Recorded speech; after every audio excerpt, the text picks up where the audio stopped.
The smell of new leather filled the humid summer air, thick with barbecue smoke and honeysuckle. Sunlight, sharp and unforgiving, glinted off polished chrome. Around me, the garden buzzed with hushed anticipation, faces turned towards the driveway. Then, a collective gasp. My breath hitched. There it was. Not mine. Not anymore. Keys jingled, light catching the metal. A hand reached out, a familiar hand, smaller than mine, with nails perfectly manicured. The keys landed in her palm, my sister's palm, and the world just stopped. My chest seized. A silent, invisible hand gripped my heart and squeezed. The car, a vintage beauty restored to impossible perfection, gleamed under the afternoon sun. Every curve, every line was etched into my memory, a blueprint of a future I'd built in my head since I was a kid. This car wasn't just metal and paint. It was a promise, a reward for years of scraping, saving, dreaming. It was my dream, and they just gave it away. Right there, in the middle of her birthday party, surrounded by smiling faces and the smell of grilled meat. The car I talked about, planned for, lived for, was hers. Right now, wherever you are, take a second. Feel that jolt? That sudden stop of the heart? If you've ever felt like the ground dropped out from under you, like something you earned was just handed to someone else, let me know. Tell me where you're watching from and what time it is. And if you haven't already, please subscribe. It helps me share these moments, these stories, more than you know. Growing up, the car wasn't a casual wish. It was a religion. A classic, an icon. I had posters tacked above my bed, dog-eared magazines stuffed under the mattress. I knew the engine specs by heart before I knew the quadratic formula. Every birthday candle, every fallen eyelash, every shooting star, the wish was the same. That car. I worked summers, weekends, holidays. Mowing lawns, flipping burgers, stocking shelves. Every dollar earned was mentally earmarked, a brick in the long, slow build towards 4 wheels and a roaring engine. My parents knew. They'd seen the sketches, heard the endless chatter, watched me pore over classifieds before I even had a license. They'd smile, nod. Maybe someday, they'd say. My sister, she just rolled her eyes. Cars didn't interest her. Clothes, parties, boys, that was her world. Our worlds had always been different. I was the quiet one, the planner, the one who saw things in long-term goals and intricate steps. She was the easy one, the popular one, the one for whom things seemed to just happen. Flow. Effortless. She shone without trying, while I felt like I was constantly pushing a boulder uphill. It wasn't resentment, not back then. Just difference. We existed in separate orbits, within the same small house. The birthday party. It was a big one. The kind they always threw for her. Mine were usually smaller, quieter. This year felt particularly grand.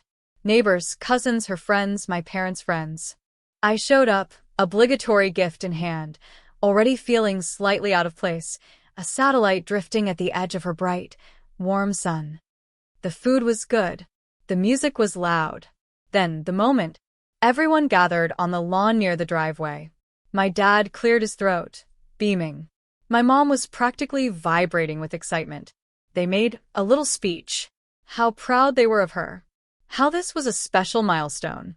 My stomach tightened. What was this about? And then, the reveal. The tarp came off. That car. Not just a car. The car.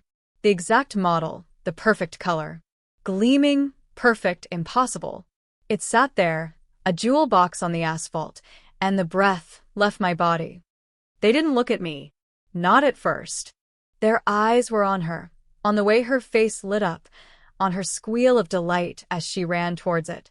My sister, who didn't care about cars, was suddenly hugging the hood like it was a puppy. Then they looked at me. A quick glance. A fleeting smile from my mom.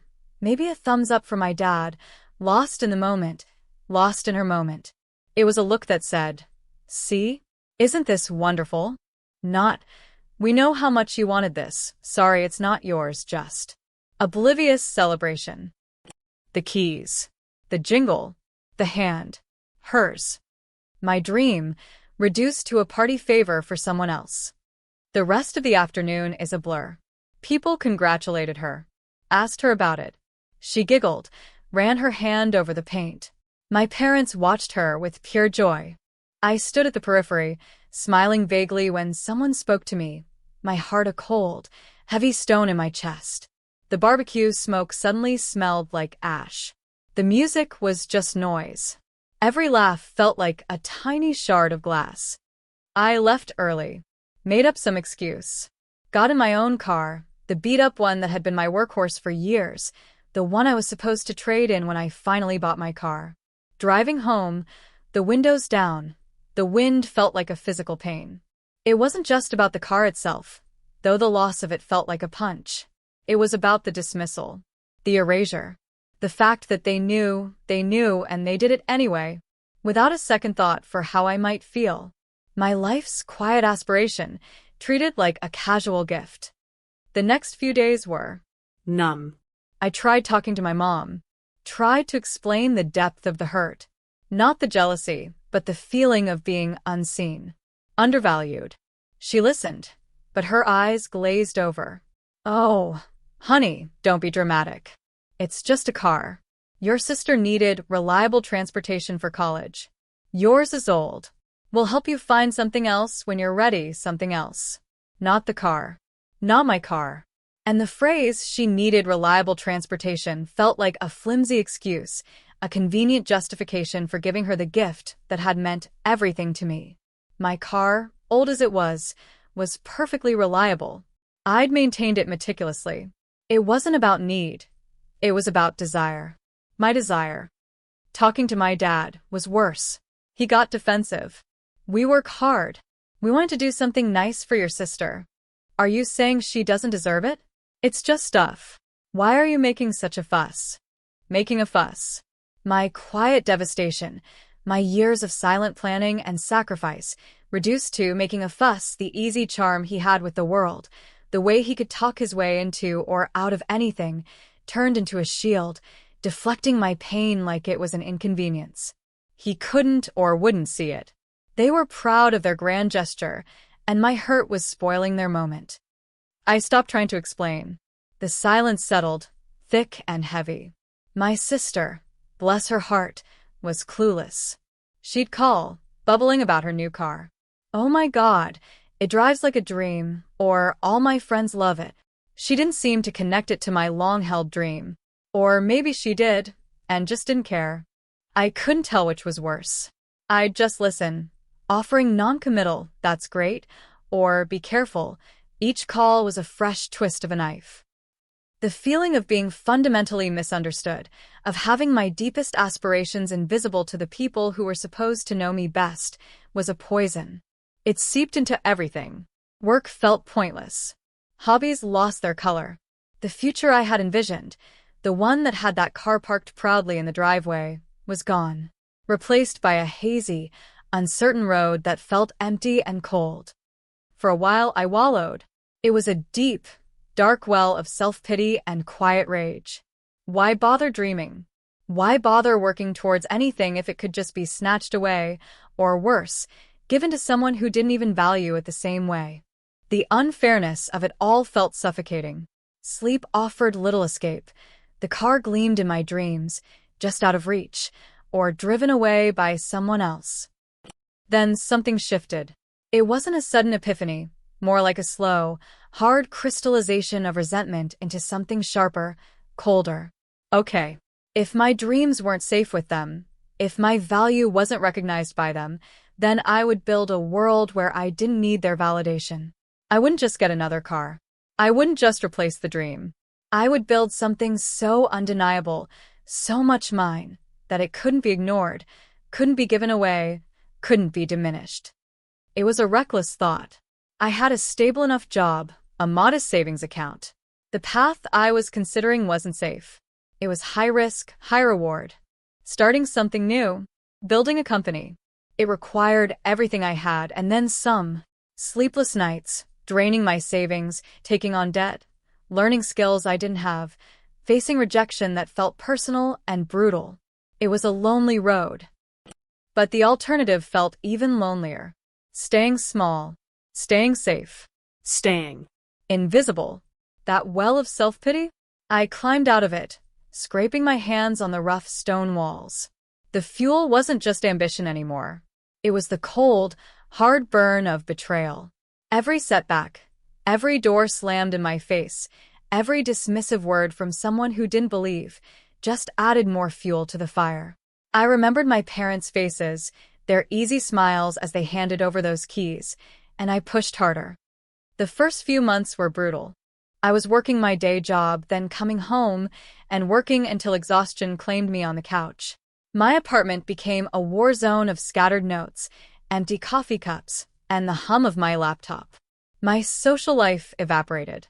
Family calls became shorter, less frequent. When they did happen, my mom would ask, "Still doing that project of yours?" with a tone that suggested it was a childish hobby.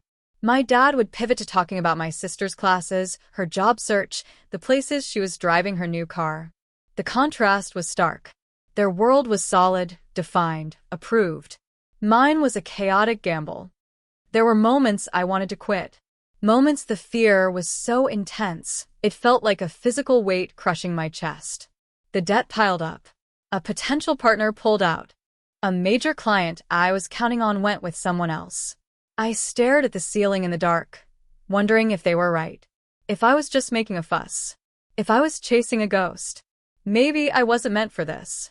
Maybe I was meant for the quiet life, the safe path, the one where I waited for scraps of approval. But then I'd remember the gleam of that car, the jingle of those keys landing in her hand, the casual dismissal in their eyes. And the fire would reignite. Not a warm, hopeful flame, but a cold, steady burn. A forging fire. I wasn't building a company just for success anymore. I was building armor. I was building a fortress. I was building proof. I started making small wins. A successful pitch. A small investment. Hiring the first employee, just one, working out of a corner of my cramped living room. Each step forward was a desperate clawing, but it was forward. The project stopped being a project in their dismissive eyes, though they still didn't understand what I was doing. Something with computers, right? My dad would say vaguely. You should really get out more, my mom would suggest, oblivious to the 18-hour days I was putting in.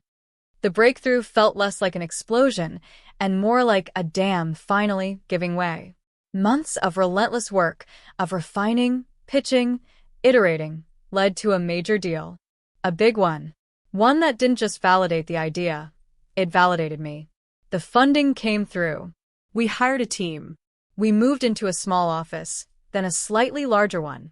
The chaos started to organize itself into structure. Revenue started flowing. The gamble was paying off.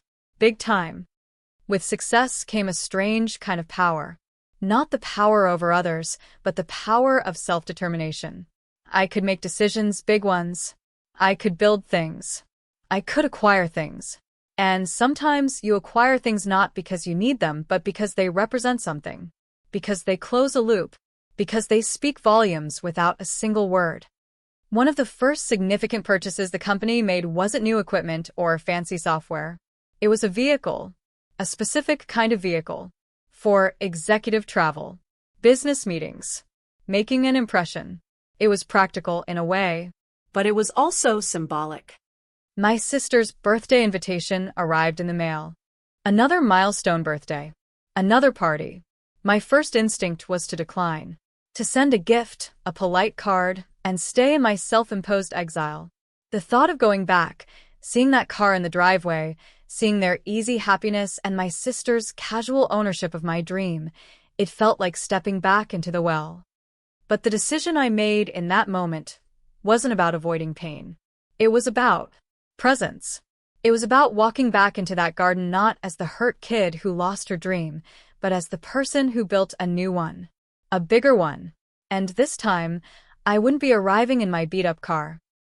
The drive felt surreal. The streets were the same. The houses were the same. The closer I got, the more my stomach tightened. Not with dread, but with a strange, cold anticipation. It felt like the final scene of a play I'd been writing for years. We turned the corner onto their street. Cars lined the curb. Familiar cars. My sister's car was there, parked proudly in the driveway, right where it had been that day. It still looked perfect. Unchanged. Frozen in time. A monument to my heartbreak. Then the car I was in pulled up. Slowly. Smoothly. It wasn't just a car. It was long, black, and gleaming. Professional. Discreetly luxurious. Tinted windows reflecting the late afternoon sun. It was a limousine. One of the vehicles my company now owned. My driver, a quiet, efficient man named Robert, opened the back door for me. I stepped out. The garden was just as I remembered. The noise, the laughter, the smell of barbecue. Heads turned. People paused, mid-sentence, mid-chew. Faces I knew, faces I hadn't seen in years, stared. Then I saw them, my parents, standing by the patio, talking to neighbors. They looked up. Their smiles froze. My sister. She was showing someone the car. Pointing something out. She turned, following the line of sight of her friends. Her eyes landed on me. And the limo. Her smile vanished. Her jaw went slack. I walked towards them. Each step felt measured, deliberate. The ground felt solid beneath my feet. The air still hummed with the party, but around me, a bubble of silence had formed. My mom put a hand to her chest. My dad's eyes were wide, searching my face, then flicking back to the limo. They looked blindsided, like they couldn't process what they were seeing. This wasn't the person they expected. This wasn't the person they'd casually dismissed. I stopped a few feet away. The silence stretched. Robert stood respectfully by the limo door behind me. The contrast was stark. Their world, my sister's birthday car, and the life I had built, pulling up and parking itself in their reality. Mom. Dad, my voice was steady. Calm. Happy birthday, sis. I looked at my sister.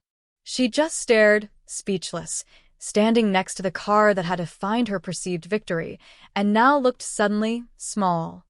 My mom finally managed to whisper. You came? I did, I said. No explanation needed. The explanation was idling quietly at the curb.